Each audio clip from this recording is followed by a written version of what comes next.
وعلیکم السلام ورحمۃ اللہ وبرکاتہ۔ محترم بھائی، جو آپ کا جو سوال ہے نا، اصل میں یہ ذخیرہ اندوزی کے حوالے سے ہے، اس سے متعلقہ ہے کہ ایک چیز مثلا چینی ہے، بندہ کہتا ہے جی چینی اس کا توڑا مجھے آج مثال ہے اگر 4000 کا مل رہا ہے، تو وہ کہتا ہے چلو یہ کو 200 400 500 توڑے خرید لیتے ہیں چینی کے،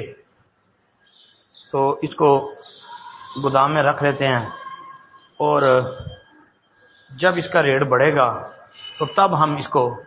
جو ہے وہ باہر نکال لیں گے۔ تو جب اس کی قیمت مارکیٹ میں بڑھ جاتی ہے تو پھر وہ نکالتا ہے، اور اگر اس انداز میں اس لیے وہ ذخیرہ اندوزی کرتا ہے تو یہ اس کا عمل درست نہیں ہے، اس کی شریعت اجازت نہیں دیتی، اس طرح نہیں کرنا چاہیے اس کو۔ اس حوالے سے آپ خرید و فروخت کے مسائل پر جو کتابیں لکھی ہیں نا، آپ اردو میں بھی موجود ہیں، ان کا مطالعہ کر لیں، یہ فائدہ ہوگا۔ ہاں ویسے اگر بندہ ایک کوئی چیز اس طرح خرید لیتا ہے، زیادہ سٹاک جمع کر لیتا ہے، لیکن اس کا نظریہ یہ نہیں ہوتا ذخیرہ اندوزی والا، ویسے وہ جمع کر لیتا ہے، لیکن وہ آج مثلا ایک چیز 10 روپے کی ہے تو اس کی ویلیو جو ہے وہ اگر بڑھ گئی ہے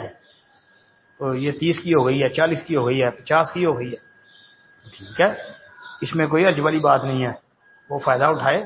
یہ تو اللہ کے سمجھو اس کے رزق میں برکت ہوئی ہے، کیونکہ اس کے پاس چیز اضافی تھی جو اس نے 10 روپے کے حساب سے خریدی، لیکن اس کے پاس ابھی وہ سٹاک ختم نہیں ہوا، لیکن اس کی مارکیٹ میں ویلیو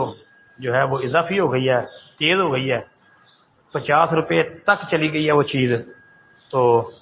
جب مارکیٹ کے اندر اب وہ چیز 50 کی بک رہی ہے تو ٹھیک ہے، یہ بھی کمائی کر سکتا ہے، فائدہ اٹھا سکتا ہے انشاءاللہ، اس میں تو تنگی نہیں نظر آتی، ظاہر تو اس میں کوئی ایسی بات نہیں ہے،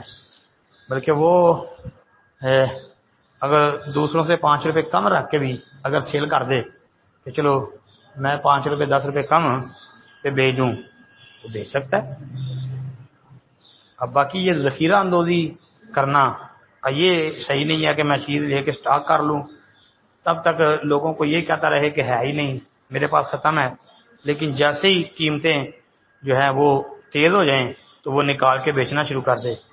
یہ اس کام سے شریعت منع کرتی ہے۔ السلام علیکم ورحمۃ اللہ۔